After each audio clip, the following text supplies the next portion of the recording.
Assalamualaikum warahmatullahi wabarakatuh. Perkenalkan, kami dari kelompok 5 yang akan menjelaskan tentang PPh 26.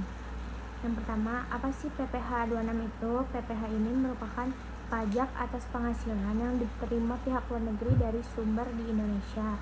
Ini tuh berlaku buat orang pribadi dan juga badan luar negeri. Dan dasar hukum dari PPh ini yaitu Pasal 26 Undang-Undang Nomor 7 Tahun 1983 tentang pajak penghasilan sebagaimana yang telah diubah terakhir dengan UU HPP. Beberapa objek-objek dari PPh 26 itu yang pertama ada dividen, bunga, royalti, sewa, jasa, hadiah atau penghargaan, premi asuransi, keuntungan penjualan aset, dan yang terakhir ada penjualan oleh BUT ke kantor pusat. Nah, PPh 26 ini berlaku untuk WNA yang tidak tinggal di Indonesia lebih dari 183 hari dalam 12 bulan dan juga untuk perusahaan luar negeri yang tidak punya bentuk usaha tetap atau BUT. Nah, siapa aja sih subjek atau siapa aja sih yang termasuk ke dalam pajak luar negeri di dalam PPh 26 ini? Yang pertama itu ada orang asing atau WNA yang tinggal di Indonesia kurang dari 183 hari dalam waktu 12 bulan. Nah, maksud dari dalam waktu 12 bulan ini tuh kayak misalnya tahun ini 2025 bulan Juli. Nah, sampai tahun 2026 bulan Juli lagi. Nah, itu tuh waktu dari dalam 12 bulannya, bukan hitungan tahun. Nah, untuk yang subjek yang kedua itu perusahaan luar negeri yang tidak memiliki bentuk usaha tetap atau BUT di Indonesia. Nah, untuk objek-objeknya ada yang pertama objek yang terkena PPh objek penghasilan. Untuk PPh 26 ini itu ada dividen atau pembagian laba kepada pemegang saham.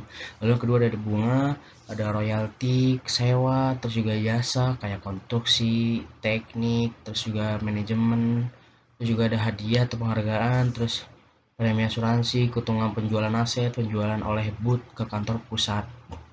Nah, terus untuk tarif umum di PPh 26 ini tuh adalah 20% dari jumlah kotornya atau jumlah bruto. Nah, tapi bisa lebih rendah juga nih kalau misalnya jika ada perjanjian antara negara tersebut dengan Indonesia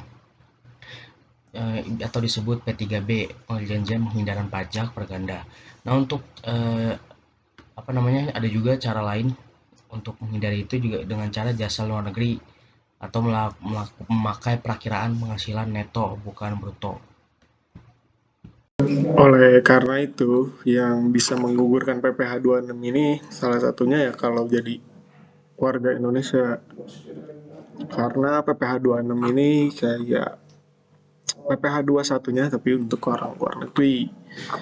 Nah, kalau si WNA ini juga lebih dari 183 hari di Indonesia, nah itu dikenakannya udah masuk PPh 21 karena udah dianggap terlalu lama lah adanya di Indonesia.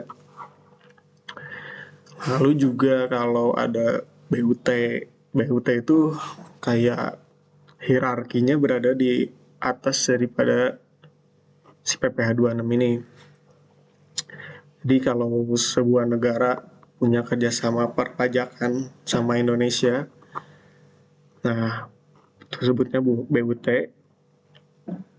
nah itu bisa nge-cut langsung motong di atasnya si PPh 26 ini. Jadi PPh 26-nya nggak dihitung. Gitu.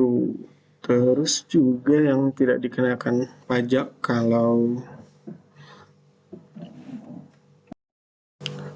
paling juga yang mempengaruhi adanya ke jasa-jasa karena harus memperhitungkan perakiraan neto terlebih dahulu.